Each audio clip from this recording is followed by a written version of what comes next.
the Brill of it all.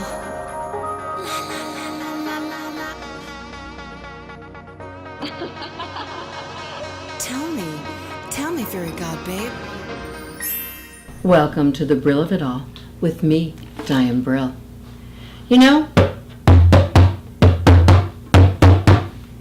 hand gestures are an important part of your life. Now, you may not realize it, but not just for playing the bongos occasionally.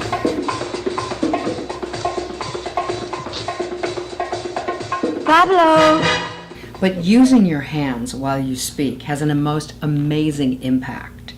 You might find yourself stressing and you go like this, or you want something to end, you say stop.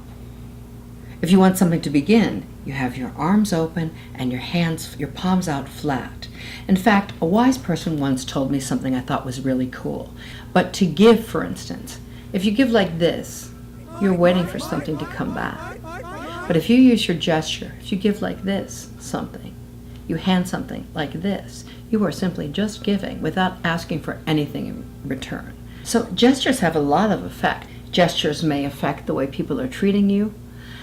An open eyes, open face, open hands. Hello, how are you? Hi, come on in. It's great to see you. Come over. Or you're sitting in a restaurant and you're just playing with your earring because you may be a little uncomfortable and don't know what to do, and you don't want to sit there using your gestures with your phone all the time. Maybe you just want to touch your ear or touch your earring or touch your flowers you may be wearing in your hair. But the fact of touching yourself actually and using your gestures of your hand to touch yourself includes people and makes them want to touch you. So beware where you're touching yourself. Make sure you're touching yourself in an environment that's safe for people to come to touch you. But your gestures mean a lot to you. Let's say, what do you do when you're mad? The fold. What do you do when you're happy? You're open. Your hands are behind you. They're like, come in. They also can give you a sense of empowerment. I've been in business meetings before where I was really shocked, where somebody with their hands actually pounded on the desk when they wanted to make a point. He literally pounded on the desk to make a point. When he used his hands and that gesture to pound, I have to tell you, I compromised and I signed this contract, which was an okay thing. But I was amazed at the effect he had when he used that gesture on the desk. Like, now is the time to decide it. So you can use your hands and use your gestures to make a point when you need to make a point. The only thing you should never do with your hands is point. When you can point, over there, point in this direction. But this, what does this mean? It's terrible. That's a way you should not point and use your hands to point. So use your hands for whatever you're thinking, whatever you're saying. Hi. Or, most flattering for your arms, hi. Up high. Hi. This gesture is beautiful. Not this. This.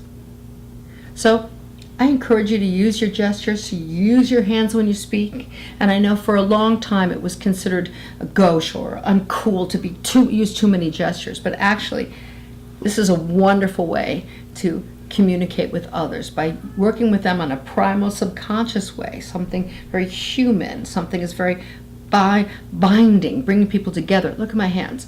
Bringing together. Look at that gesture. It's an amazing gesture. Bringing together. These kind of things are attractive to us. It brings us in. Look at my gesture. It brings us in. By now, it's automatic for me.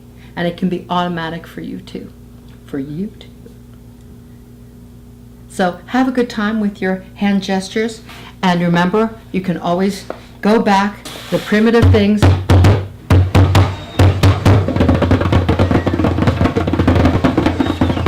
Be afraid to use your hands.